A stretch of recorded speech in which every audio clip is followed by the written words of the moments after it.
Okay, hello everyone. So today we are going to be doing topic 8.3, neurodevelopmental and schizophrenia related disorders. So let's start with neurodevelopmental. So neurodevelopmental disorders are cognitive issues that stem from childhood, just, happen when even beforehand in the development of the womb.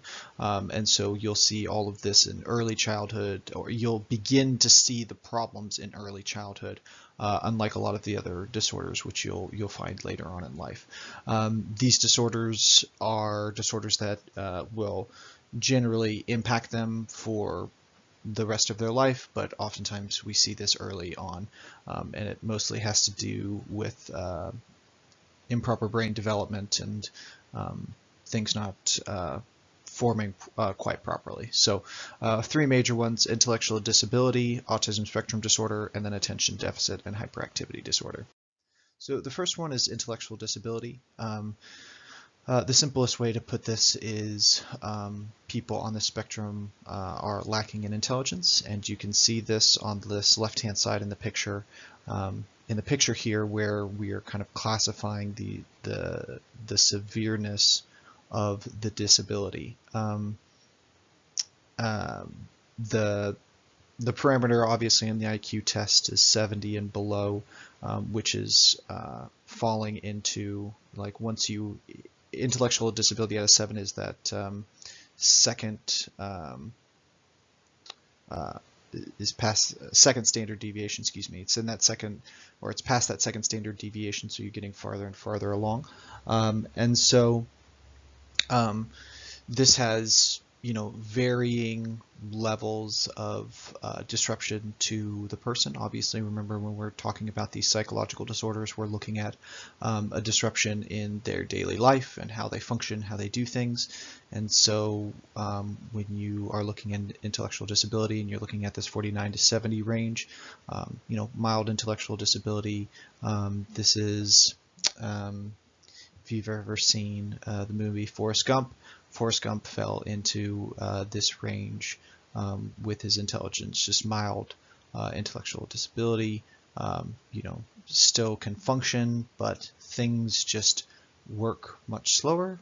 Processing information, sorting things out, it's just going through a slog. It's just slow. And as you get further and further down these levels, is just going to show, or it's going to make things more and more difficult. And so when you're getting into people with severe or profound intellectual disability, they're not even able to take care of themselves. And so you have people that through no fault of their own, the hand of cards that they were given at birth, they're just unable to take care of themselves and unable to solve any sort of problem, really, or to be able to walk or crawl or eat on their own. And so it can be rather disruptive to a person's daily life. So that's intellectual disability. Next, we have autism spectrum disorder. Now, autism spectrum disorder and intellectual disability are sometimes a person might have one and not the other, and people can sometimes get them confused. So when you're looking at this, recognize that many people with autism spectrum disorder have intellectual disability, or are considered to be intellectually disabled, but not all. And when we're looking at autism spectrum disorder is one of these disorders that is so vast. The impact on the person's life, the way that they interact with the world, it's very broad. So it can manifest itself in a lot of ways. So there are a couple of things that you really want to focus on. The first is social interaction. People with autism spectrum disorder really struggle with social communication and social interaction. They do not enjoy dealing with other people. They do not enjoy or really struggle with communication. They really struggle with recognizing and understanding what other people are feeling and sensing. This stems from a lack of empathy for other people. Empathy, just that ability to understand what another person is feeling. People with autism spectrum disorder have varying levels of lacking empathy, where they really struggle to understand what other people are feeling. And so this comes out as discomforting for them when they try to interact with other people, because they have it is very difficult for them to recognize how other people are feeling. And so you can often see people within the spectrum really struggling to understand, someone else who is upset or really happy, and it makes it feel like they're so self-absorbed, and just part of the issue is just not being able to understand others. So the second major part, so that's the first one, really struggle with social interaction and social communication, is restrictive patterns. People on the spectrum will oftentimes really focus in on repetitive behaviors, interests, activities. So one of the things you might see is repeated motor movements. So I have a very good friend. His son is autistic, and his son likes to pat his chest, and he likes to wave and flip his hands. And these are, once again, repetitive behaviors. Oftentimes doesn't even realize that he's doing it. When he gets stressed out or when he gets animated, oftentimes he'll bob back and forth and wave his hands as he's talking about something really exciting. There is a lack of, along with that, a lack of flexibility. Change can be very, very difficult for people with autism spectrum disorder. Most often, they enjoy going to school because it's structured. You wake up at this time, you go to this class, you do this, you do this, you do this. And so oftentimes they struggle during the summer, or when things are different or not the same. So they are highly interested in keeping things the exact same. They often will have very specific interests. So their interests are very intense, but also just kind of the same thing. I like doing this thing, and completely ignoring other stuff. Again, my friend, his son, loves music, and you could leave him in a room playing his piano and singing for hours, and he's just perfectly content, really enjoys it. Will oftentimes get frustrated when he's pulled away from it. So oftentimes, again, intensity of focus, really enjoy just very specific things. And then kind of last on this is they have a hyper sensitivity to stimuli. If oftentimes being afraid of thunderstorms, can be overwhelmed by certain sensory inputs, something that smells too strong, something that's too bright, can oftentimes really overwhelm them and really upset, their balance. So autism spectrum disorder, it's very vast, varied array on how the child will manifest this, and what exactly their symptoms will look like. But again, remember the two major ones. One is the social interaction and social communication that really struggles, and then the second thing is just that restricted, repetitive patterns of behavior, interests, or activities, as they just enjoy doing the same thing over and over again, and are just kind of set in their ways. Okay. So the last of these is the attention deficit hyperactivity disorder. So don't get these two things confused.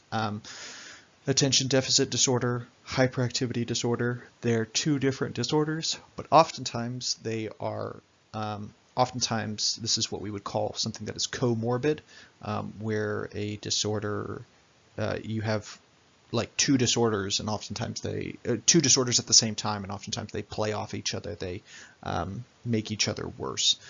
So attention deficit disorder, simply put, this is an inability to selectively attend to things, so they cannot focus on one thing. Their focus is all over the place, so multiple things all at the same time. So that's the attention deficit side, the inability to focus in on one thing. The hyperactivity side is just an abundance of energy and inability to sit still. So you have to sometimes see people like their legs kicking underneath, that they've got to like do something constantly with their hands. And like I said, this disorder is often thrown together. It is also the most overdiagnosed disorder amongst children. Parents often see that kids who have a lot of energy, like running around, as this, and so they're given medication, and not always the case where they have this issue. Remember, when we're looking at ADHD, we are looking at a significant disruption to the person's life and an inability to, function properly in society. So let me give you an example. A friend of mine, her son has ADHD, and he's in a very high percentile of that. And so we went to dinner one time. We were at Buffalo Wild Wings, and this kiddo, I was like ready. I'm a teacher. Like, I know how to deal with kids. Like, I know how to, I'll keep them occupied. I'll let mom, hang out and, chat, and I'll take care of the kid. Like, no big deal. I got this. And oh man, guys, this kid was, he had energy. So, they give him medication to get through school, but when he was out, like, no joke, we were there for about 2 hours at the restaurant, and I think that if you combined all the time that he was sitting in his chair, it would be about 10 minutes. The rest of the time, he's all over the place. He's like running over to his sister on the other side and talking to her and bothering her. And then he comes around the table talking to his brother. He comes over to me. I've got this like little activity for him. I set it out. I'm like, oh, this will keep him occupied for like 5 minutes. Like, this will be great. Like, this little puzzle thing. And he's there for like 30 seconds. Done. Over here. Grabs a piece of food, takes a bite, sits down, chews, puts back up and running.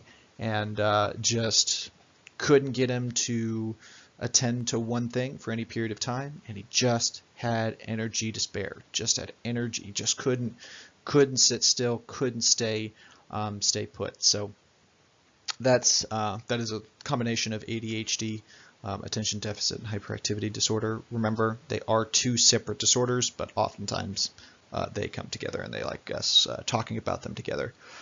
So there you go. All right. So those are the neurodevelopmental disorders. So let's move to schizophrenia. All right, schizophrenia spectrum disorder. Okay, so many of you have heard of schizophrenia before, and schizophrenia, as it said, is on a spectrum. So again,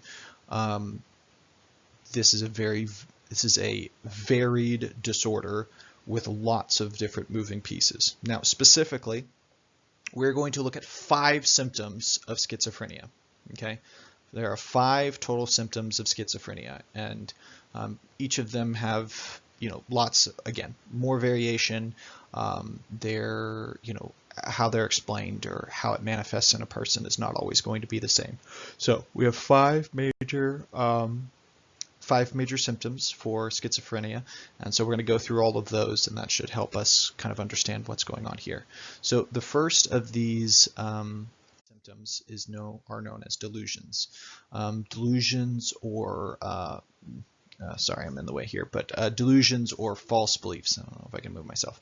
And so There you go. So delusions or false beliefs. That's simply all delusions are. They are beliefs in things that are not true. There are several different types of like common delusions. So the first would be delusion or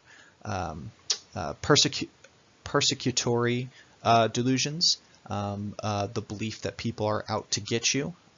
Belief that people are out to harm you.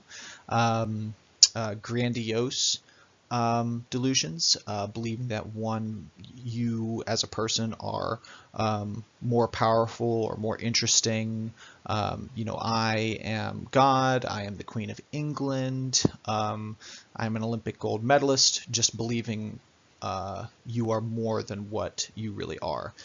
There are referential delusions, beliefs that like certain gestures, comments, environmental cues are directed at me.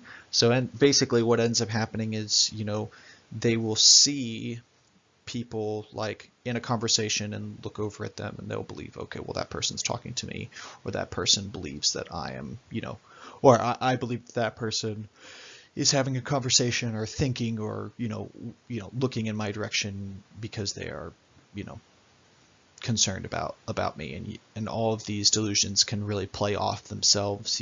I believe that I'm the Queen of England, and so I believe that people are out to kill me because of how powerful or amazing I am, and they're not those things. So that's the first symptom. The second is what is known as disorganized thinking. So disorganized thinking is also known as disorganized speech, because disorganized speech is how we understand that the person's mindset is not all there, or does not all there is not the right way of saying it, but is not laid out well. And so what you'll have is you'll have people with disorganized thinking whose conversations, the way that they speak, the way that they communicate is not formulaic.